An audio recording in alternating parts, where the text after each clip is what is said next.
Welcome to Satan's Trilogy. I am the author and narrator. This is reading 11. Esther followed Brandy's lead and decided to change the topic. This must be a very lucky day, Esther commented. Let's go find a yellow clutch. The two of them got out of the car and walked up to the storefront. There's no doubt about this being a high-end mall. The streets and parking lot were paved with glazed red brick, and the mediums were landscaped with lush plantings. Bronze statues, copies of Roman gods, were posed at every 100 yards, and along the storefronts were sculptured evergreens evenly spaced on both sides of the entrances. The sidewalks in front of the stores had beautiful inlaid geometric designs made with large white porcelain tiles. The entryway to Marco's had 3 large bronze doors with tinted green glass. The doors automatically moved to the side as customers approached. Esther stopped at the entrance and looked up at the height of the doors. They must be 12 feet tall, said Esther. I've seen some magnificent sights, but I must confess that this is truly beautiful. Once they entered the store's foyer, Esther noticed a large bronze bust of Marco Polo was positioned on a marble pillar. It was positioned at a shoulder level, and customers were encouraged to touch the bust for good luck. The large bronze plate gave a brief biography of Marco Polo, including his tribute to help open trade with China.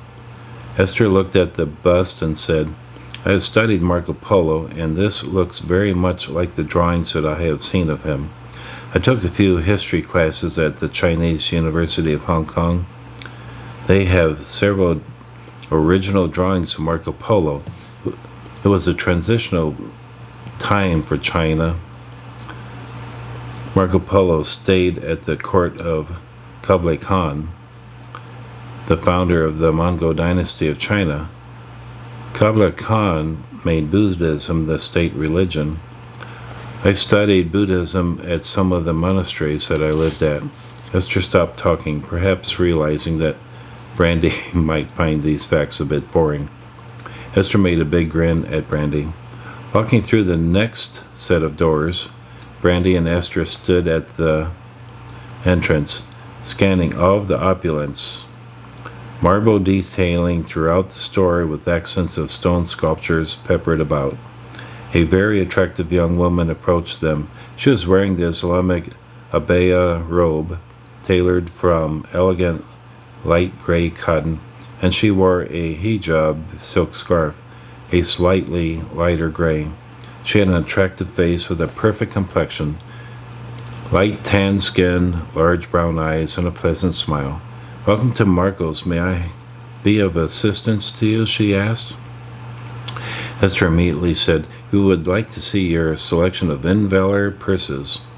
The young woman moved her right hand in front of her and said, Of course, we have an excellent collection from Invalor. Please follow me. She led them to the far wall where a nice but thinning display was on several tables. A sign posted on the tables said, Invalor collection, 70% off ticket price. Did you have anything in mind specifically? The salesgirl asked. I would like a small yellow clutch in yellow, Esther replied. The salesgirl said, Please take a look at our selection while I check our back room. As she left, Brandy and Esther started to look through the display. It seemed apparent that the store was discontinuing this label for whatever reason. The salesgirl came back holding a small box. She said, This may be exactly what you are looking for. As she opened the box, Brandy and Esther both fell in love with the clutch. It was a beautiful, wonderful yellow that matched Esther's dress, and the clutch even had some lotus blossoms, lightly embossed in the leather. The clutch had a golden snap that kept it closed. Esther said, "It's perfect, I'll take it. Thank you so much for finding this in your back room." The sales clerk smiled and said, "I am very happy that we have what you were looking for. Is there anything else that I can help you with?" Esther said, "Perhaps some blouses for school, something that will go with jeans." The young sales clerk said, "We have a very large selection of blouses that span the entire south wall." Again, asking the two of them to follow her, she led them back to an area close to the entrance.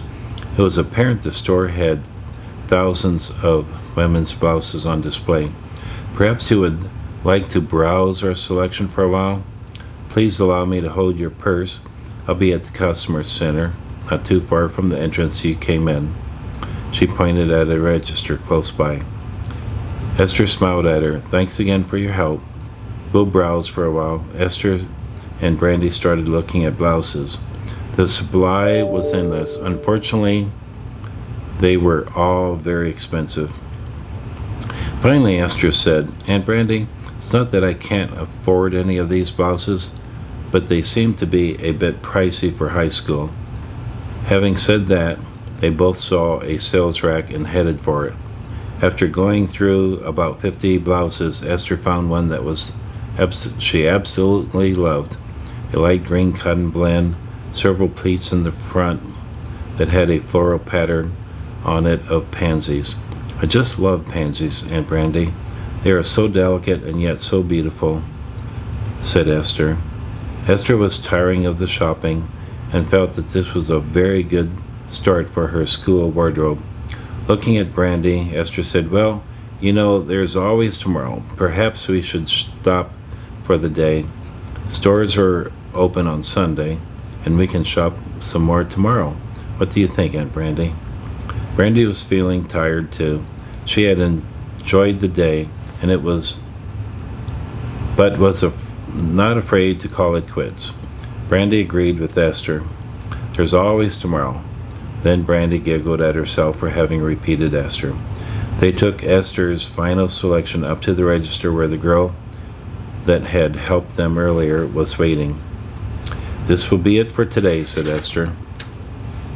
The young girl wore an identification tag which said, "Welcome to Marco's. My name is Bushra." She picked up the blouse and was very pleased for Esther. "You have found a beautiful blouse, and at such a great price. You have shopped very wisely today." Gently folding the garment and setting it aside, she asked Esther how she would like to pay. Esther said, "Debit card." She then handed Bushra the card from China. Bushra had seen foreign cards before and was not puzzled by its appearance. She ran the card through the scanner and it immediately was accepted after Esther entered her PIN number. Bushra completed placing the two items into a Marco shopping bag and handed Esther her card and receipt. "Thank you very much for shopping at Marco's. Have a wonderful day and please come back soon," said Bushra as she handed the shopping bag to Esther. Esther again thanked her for finding the clutch and told her they would be back. Brandy and Esther started towards the door. Brandy became distracted by another sale table and walked over to it. Esther was now finished shopping. She followed Brandy but had no interest in looking at more clothes. Nearby was a young girl, maybe 17 years old, looking at some black blouses.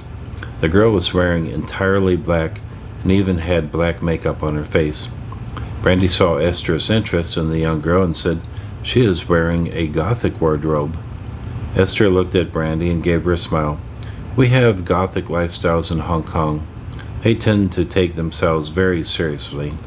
I often liked what they wore, but many of the Goths had committed themselves to something dark." Again smiling at her aunt, Esther said, "I try to see the positives in life along with the good. I believe there is more light than darkness." Esther gave Brandy a bigger smile than usual. The young girl carried a cellular phone which at that moment gave off a morbid sound. She answered the phone and read a text message. The girl seemed very excited and moved for the exit. As she approached the door to the outside, she ran and continued running across the street. Esther had noticed a short, pudgy man in his mid-50s watching the girl. Esther quickly identified him as a store security. Watching closely, she saw that he had a gun in his shoulder holster, which store security guards are seldom, if ever, allowed to carry guns. Esther's senses had become heightened, and as the young girl had moved for the door and the security guard followed, Esther was only a step behind. As the Gothic girl ran out of the store and across the street, the security guard, maybe 15 feet behind her, pulled his gun and yelled, "Stop." The young girl already passed through the thick doors and wasn't able to hear him. The guard, with his gun in hand, stepped outside the door and pointed the gun across the parking lot at the girl and yelled, "Stop or I'll shoot." Again, the girl wasn't able to hear the guard due to a car driving past, playing some very loud music. Esther had positioned herself behind the guard and reached forward as he aimed the gun. Grabbing his gun with her right hand, preventing the hammer from falling, Esther raised the gun up and to the right, twisting the gun from his hand as she took her left hand and raised the guard's right elbow, shoving him forward. The move was very effective in forcing the guard to release the gun. Esther didn't try to subdue the guard, but allowed the forward pressure on his elbow to throw the guard at least 6 feet and against the wall by the entrance to the store. The man collapsed down the side of the wall in a stooped position with his hands covering his face. Esther became furious as a mother to her child. "Are you insane?" Esther scorned at the man. "You don't shoot someone for shoplifting." Esther had already removed the magazine and chambered bullet from the gun. Without any extra motion, the gun had disappeared. Esther's demeanor was very serious, and her face had lost its innocence, taking on a calloused and authoritative appearance that would have held the man at bay had he not already cowered into a ball. "Do you understand what it means to shoot someone, to kill someone?" The guard didn't say a word, shocked at the young girl's ability to disarm him, and even more at the thought of what he had nearly done. Across the parking lot, the young girl was hugging her boyfriend. She was jumping up and down. She kissed him, and the two of them started back towards the store, walking with one arm wrapped around the other. As they approached the door, they slowed down. The girl could sense that something had just happened, but she had no idea what. Esther spoke up to the girl. "Hi, did you realize the security guard had yelled at you?" Looking puzzled, the girl said, "Why would he be yelling at me?" Having made it to his feet, the man blurted out, "You ran from the store. I know you took something." The young girl looked at him and then her boyfriend. "Are you kidding me?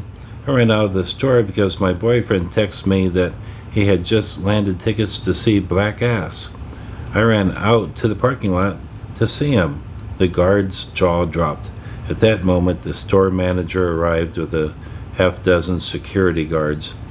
Bushra had witnessed everything from inside the store and wasn't certain how to handle the situation, so she called the store owner. The security guard was sick with fear of what might have happened. He started to stumble backwards and ended up against the side of the building where he slumped to the ground again. Mumbling, he said, "I never wanted to be in security. They forced it on me. I can't deal with shoplifters. I've seen people twice my size stealing, but how can I stop them? That's why I bought a gun." And that's the end of reading 11. Hope you enjoyed it. Thank you for watching.